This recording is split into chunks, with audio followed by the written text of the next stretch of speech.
And we welcome you back to Golf Today. On this day in 1970, Pete Brown came from 7 strokes back in the final round at Torrey Pines to win what is now known as the Farmers Insurance Open. Jack Nicklaus was the 54-hole leader, and Brown, who Monday qualified into the event, was actually 11 strokes back through 18 holes. It was Brown's second and final PGA Tour win. So on the first day of Black History Month, we remember the anniversary of a black man winning on tour less than a decade after the Caucasian-only rule was stricken. We have certainly come a long way.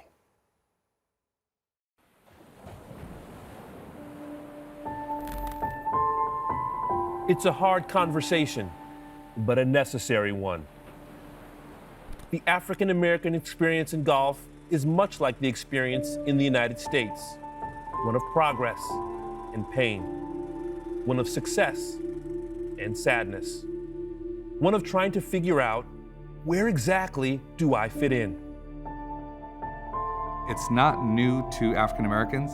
It's stuff that we've been talking about for a long time in this game. Going all the way back to, Dewey Brown, who in the 20s, who was the first, African American PGA member. And when it was discovered that he was black, they rescinded his membership.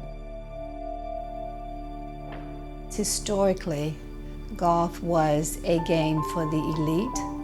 Actually, it was the game for, as some people refer to, the good old boys, because of the Caucasian clause. The Caucasian-only clause was a clause in the PGA of America bylaws that stated that only Caucasian males could play golf professionally on the PGA Tour. It had a huge impact and a ripple impact for years to come.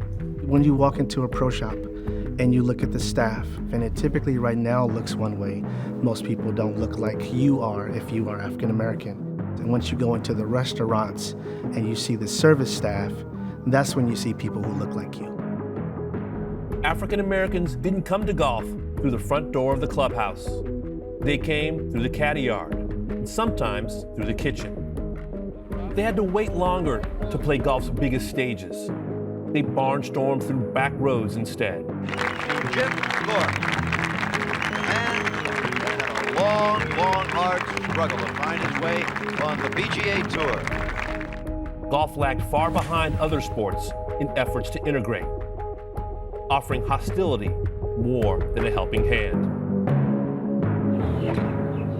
At first, it was a trickle of players. Then, in 1997, came the storm. It was sort of a history-making time, and everybody was really anxious, and of course everybody was pulling for Tiger. And probably every African American who was there at the time remembers so much about that day. I picked up golf in the late 90s. He was the first person that I'd ever seen, black person, that I'd ever seen playing golf, who was an amazing champion. Tiger Woods is a once-in-a-lifetime type player, right? He's the Muhammad Ali, the Michael Jordan, he's all of those things. Just because he did something amazing for the first time in 1997, it didn't mean the world was going to change. Tiger did have an influence on this game, but I think it influenced everybody. But it didn't quite have the effect on the African American community that it could have. When I joined the tour in 1975, we probably had 10, 12 African American players. And here we are today in a new millennium, I think we only got 1 or 2. Even Tiger's brilliance couldn't obscure that golf still didn't look much like America. The game's default setting remained hidebound and homogeneous, a fact brought into sharp relief during the roiling days of the summer of 2020. What was the launching point that made 2020 so transformative for golf? The killing of George Floyd. It was transformative for the whole country, obviously, when George Floyd was killed. That created a dialogue inside of golf that I cannot remember one event causing to have occurred in all my years in the game.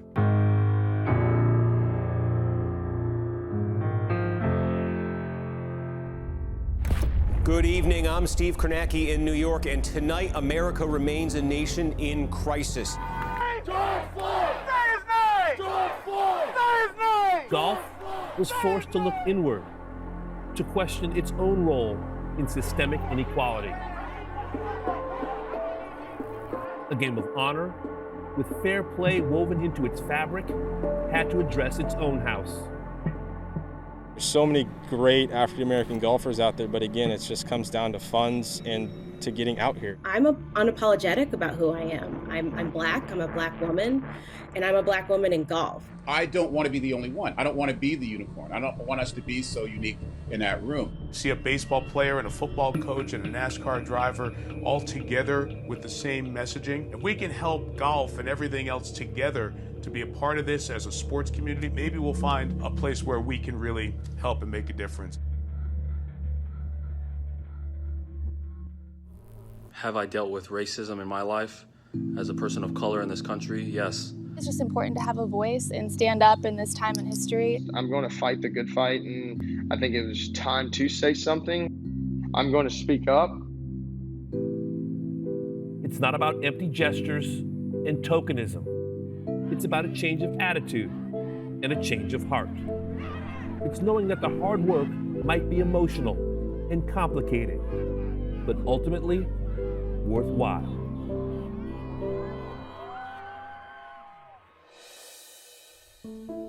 I'm here today to share some exciting news. We have extended a special invitation to Mr. Elder to join Jack Nicklaus and Gary Player on the first tee for the honorary start of the 85th Masters Tournament.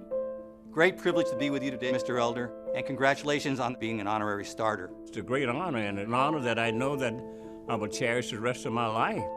It's one thing talking about it and showing compassion and empathy, but it's another thing actually doing something about it. The tour will pledge at least $100 million over the next 10 years to benefit racial equality. I mean, we're hoping things that will be different for golf, you know? We just don't want this to be a moment. We want it to be an opportunity to change the course of history for golf in terms of inclusion and input and opportunities for all people. I think a lot of change, especially social change, starts with awareness.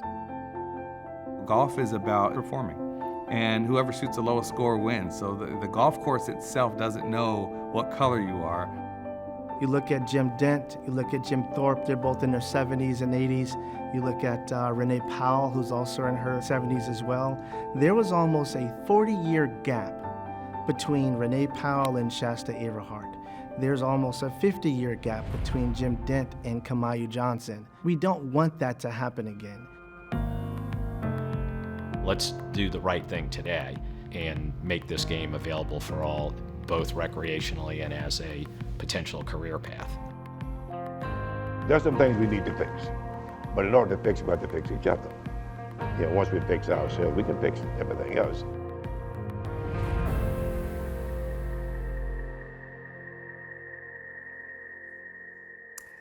Each afternoon this month here on Golf Today, we are going to bring you stories of those who have pushed for and struggled with equality in golf as we celebrate Black History Month.